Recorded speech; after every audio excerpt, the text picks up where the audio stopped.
dans ce cadre qu'une équipe de formateurs européens est attendue à Bamako dès le début de l'année prochaine. Cette équipe aura pour mission de mettre à niveau l'armée malienne en vue de la reconquête des territoires du Nord. Pour faire face à cette crise, avant tout, nous sommes en train d'approuver une mission de formation pour les militaires. On parle d'une mission de 400 personnes et les premiers éléments de cette mission pour arriver dès janvier. La crise malienne, sujet également évoqué par l'ambassadeur de la Grande-Bretagne avec le Premier ministre Django Sissoko. Le diplomate anglais rassure son interlocuteur. Ce n'est pas dans les moments difficiles qu'il faut abandonner son ami. Le Mali a le soutien de Grande-Bretagne et le Mali va toujours avoir le soutien de Grande-Bretagne sur le chemin vers les élections et sur le chemin pour restaurer l'intégrité territoriale. Les partenaires aux côtés donc du Mali pour une sortie de crise. Partenaires qui tiennent toutefois à la stabilité et au fonctionnement régulier des institutions de la République. Encourager les représentants du peuple à poursuivre la bonne collaboration avec les autres institutions dans l'intérêt du Mali, c'est la démarche du représentant spécial du secrétaire général des Nations Unies pour l'Afrique de l'Ouest. L'audience accordée à Saïd Djinnit par le président de l'Assemblée nationale par intérim a été suivie par Aloussène Touré. Saïd Djinnit est venu rencontrer le président de l'Assemblée nationale pour échanger sur les dernières évolutions de la situation politique dans notre pays. Une évolution qu'il juge positive et promoteuse. Je suis venu m'entretenir de l'évolution de la situation au Mali, notamment depuis les dernières semaines, et les encourager à poursuivre leurs efforts visant à stabiliser la situation au Mali, maintenant qu'il y a un nouveau gouvernement d'union nationale, un président, un premier ministre, qu'ils se mettent à travailler et voir dans quelle mesure les Nations Unies peuvent continuer à les soutenir. Pour le reste, vous savez que les Nations Unies, de concert avec la CEDEAO, l'Union africaine et les partenaires internationaux, sont dans l'accompagnement du Mali, dans tout sur la base du concept stratégique qui a été adopté ici même, le 19 octobre à Bamako, qui a prévu un certain nombre d'éléments constitutifs de la position de la communauté internationale partagée avec le Mali pour aider le Mali à, recouvrer le nord et faire face à la menace terroriste qui est une menace non seulement au Mali, mais une menace pour toute la sous-région et au-delà.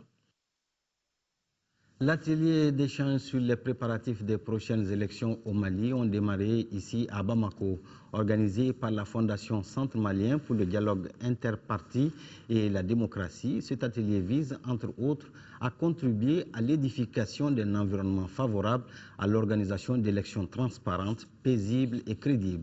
Il vise également à diagnostiquer les difficultés en rapport avec la préparation de ces élections. Daouda Sidiki Diarra. L'organisation des prochaines élections suscite un certain nombre de questions liées entre autres au choix du fichier électoral et à la crédibilité de ces élections. C'est pourquoi les acteurs politiques et institutionnels doivent réfléchir et apporter des réponses pour aider le processus démocratique malien à franchir un autre cap. Afin d'y parvenir, la Fondation Centre malien pour le dialogue interparti et la démocratie a décidé de soutenir les réflexions autour de ces différentes questions, d'où l'organisation de cet atelier d'échange sur les préparatifs des élections prochaines.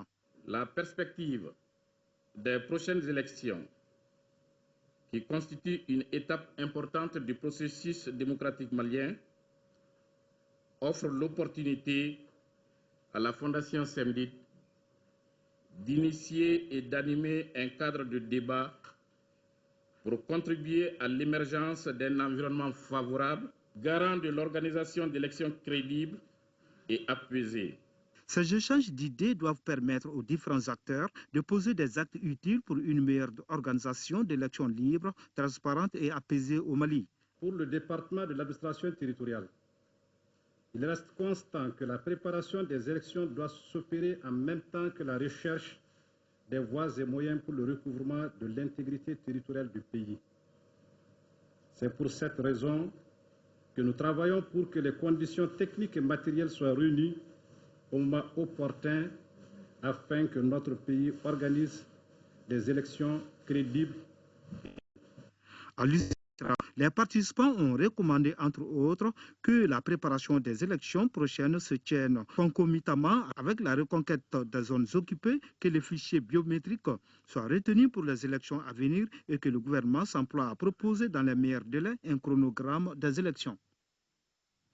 Le bureau du vérificateur général vient d'organiser une journée de concertation entre les autorités judiciaires chargées des pôles économiques et financiers et son personnel. La présentation du bureau du vérificateur général et le processus de dénonciation des faits aux tribunaux sont les sujets au centre des échanges. Agali Aguissa. Le vérificateur général et les autorités judiciaires chargées des pôles économiques sont des entités complémentaires. Et c'est justement pour renforcer les rapports de collaboration que le bureau du vérificateur général a organisé cette journée de concertation. Nous voilà aujourd'hui avec les autorités judiciaires responsables des poursuites, de l'instruction et du jugement des dénonciations pour, j'espère, des échanges féconds en vue d'établir des mécanismes appropriés permettant de lutter efficacement contre la corruption et la délinquance financière. Cet espace d'échange devra permettre aux participants de mieux connaître les missions du vérificateur général et de maîtriser les méthodes en matière de dénonciation des faits, ce qui va renforcer les dispositifs déjà en place pour lutter contre la corruption au Mali. La lutte contre la corruption et la délinquance financière fait partie des priorités du gouvernement. Par vos actions quotidiennes, vous contribuez avec l'institution judiciaire à lutter contre ces maux qui annihilent tous nos efforts de développement. Le département de la justice met actuellement la dernière main à l'avant-projet de loi portant répression de l'enrichissement illicite. Cette incrimination contribuera sans nul doute à renforcer les mailles du filet qui protègent nos deniers publics. La rencontre réunit les procureurs de la République près des tribunaux de première instance de la commune 3 de Bamako, de Caille et de Mopti. Le ministre de la Santé a présidé ce jeudi le lancement de la journée mondiale de lutte contre la tuberculose, dont le thème est « Plus de tuberculose de mon vivant ». La cérémonie a regroupé les autorités politiques communales, les partenaires techniques et financiers et les populations. Agibou Koulibaly. C'est la commune 4 du district de Bamako qui a servi de cadre au lancement des activités de la journée mondiale de la tuberculose. Une occasion pour les autorités communales d'inviter chacun à se faire dépister.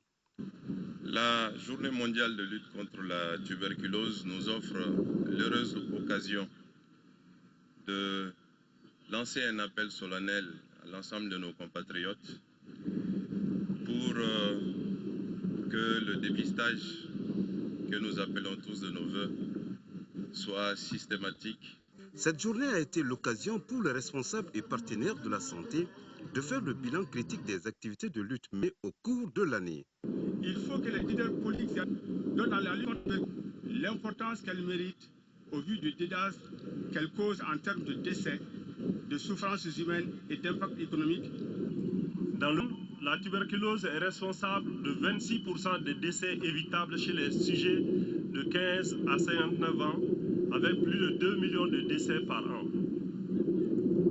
Environ 98% de ces décès surviennent dans les pays sous-développés. En 2011, 5573 cas de tuberculose, toutes formes confondues, ont été dépistés. Le taux de détection a été de 35%. Quant au taux de succès au traitement, il a été de 76%.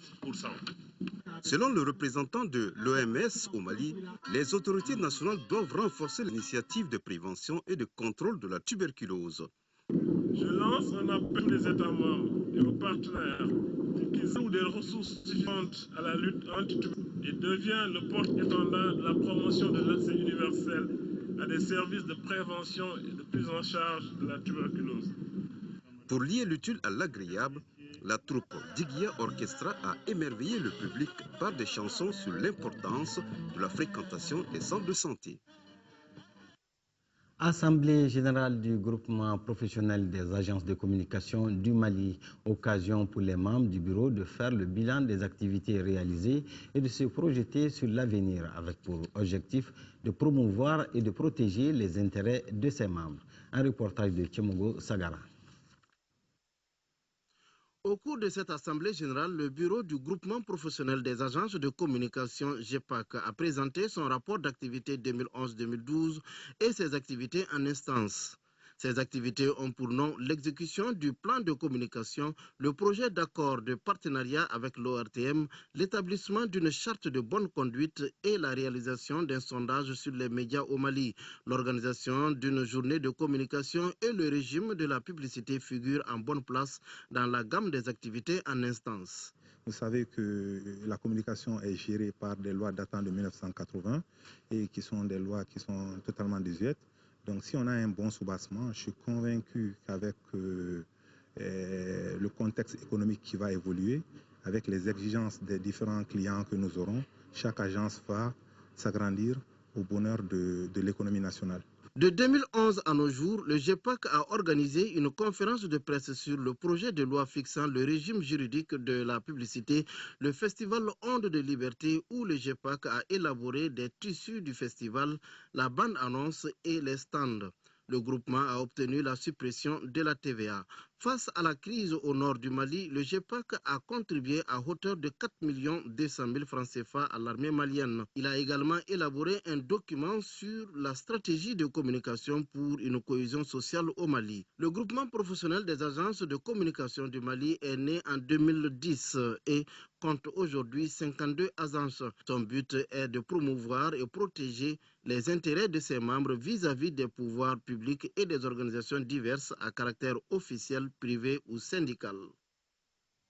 Au Bénin, il n'est pas bon de naître avec certains signes, sinon l'enfant est tué sur le coup car considéré comme enfant sorcier. Suivez plutôt ce reportage qui édifie sur des pratiques indignes de ce XXe siècle. Les enfants sorciers sauvés de l'infanticide. Regarde-moi, ça va mieux maintenant. Tu as commencé à lire. Ah, je suis contente. Ce garçon que la directrice félicite il y a quelques mois encore, il ne parvenait pas à lire. Avec sa sœur jumelle, ils ont été recueillis par des religieux à l'orphelinat Sainte-Famille de Djefa, près de Cotonou. Les deux enfants reviennent de loin. Nés au nord du Bénin, ils ont échappé à la mort parce que leur mère est décédée en couche. On les a considérés comme des enfants sorciers. On prend l'enfant, on le bat contre un arbre, ou on le met là où il y a des termitières, des grandes montagnes, on le jette là, qu'il soit être mangé par un animal ou des animaux. Au nord du Bénin, ce sont des centaines d'enfants qui sont tués parce qu'ils sont nés prématurément, par le siège, ou dont la première dent est sortie à la mâchoire supérieure. Leur mort est une délivrance. Parfois, ils sont abandonnés. C'est ce qui est arrivé à Thérèse. Elle a 16 ans et vit depuis 3 ans dans une famille d'accueil. Elle aurait dû être tuée pour une dent poussée en haut de la mâchoire. Un signe qui porte malheur. Sa mère a tenté de le dissimuler en vain. Sa mère adoptive raconte. Il y avait de petits malheurs dans la famille qui ont fait que les gens commençaient à avoir des soupçons quant à la situation réelle de la petite.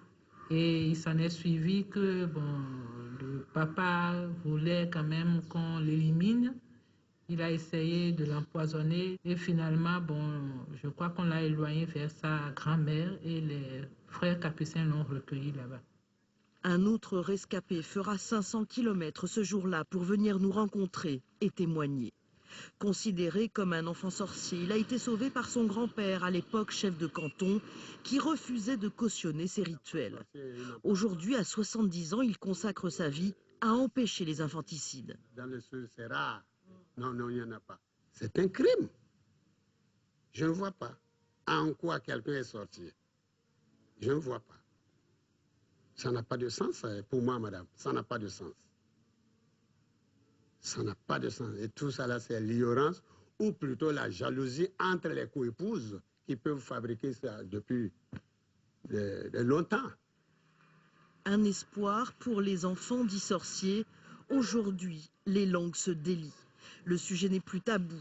Mais il faudra du temps pour que cessent les infanticides rituels, une tradition qui se déroule encore en toute impunité.